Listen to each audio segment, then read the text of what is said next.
कष्ट एमोग लेकान हर मेना कोआ, मेनखान कष्ट बुझाव लेकान हर बनुग कोआ। जीवन दो उनी साथे गी खांडाव दरकार। अकया चेहरा खना अंतर मने मज गेताया। अकय हर जतो हड़ा ख्याले दहया, मिद दिन उनी हड़ा ख्याल दहय लगी अकय हं बाको ताहेना। अक्तो बदलग लगी अक्तो लगावा, मेनखान हर बदलग लगी तो अक्तो बांग लगावा। बुलुंग आर चीनी नवाकिन रेना रंग मिद की रेहों पार्थक्य दो सड़म रे। अंकागे मज हड़ आर बड़ी हड़ नुमकिन किन मिद की रेहों पार्थक्य दो व्यवहार रे। पतियाव आर साहें दो अड़ी मूल्यवान गया। नवाकिन आद लेनखान आर बांग ᱧᱟᱢᱚᱜᱼᱟ।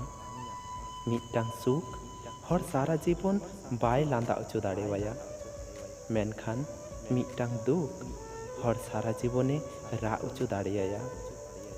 अक्तो जतोवाग गी लय दाड़ेयागा, अकय लाहाआ आर अकय दो तायमोगा। फालतू अहंकार दो मूर्ख हड़ गेको उदुगा।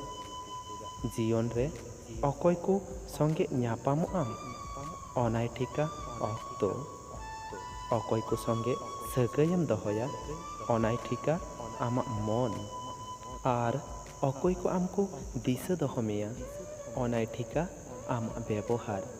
धरती रे जतोखन बतरान रुआ दो हुयुग काना टेंशन। अका हड़ बाय बायते गजो मरण से ए लाहा इदी कोआ। आम मज तो जतो गे मज, नवा दो जतो एड़े कथा। आम तीना एम मजोआ हड़ आम उनक को एड़े मेया। पैसा ते आम ओड़ा एम किरिंग दाड़ेयागा, मज घारोज दो बांग। पैसा ते आम आटेद एम किरिंग दाड़ेयागा, जपीद दो बांग। पैसा ते घुड़ीम किरिंग दाड़ेयागा, अक्तो दो बांग।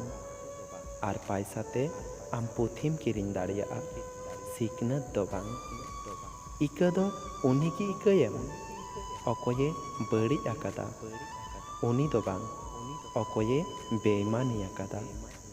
हर चेद को गुणनेना, हर चेद को रड़े केदा, ओना इदी काते जहाना आलम मनेया। चेदा से जीवन दो आमाग काना, हड़ाग दो बांग।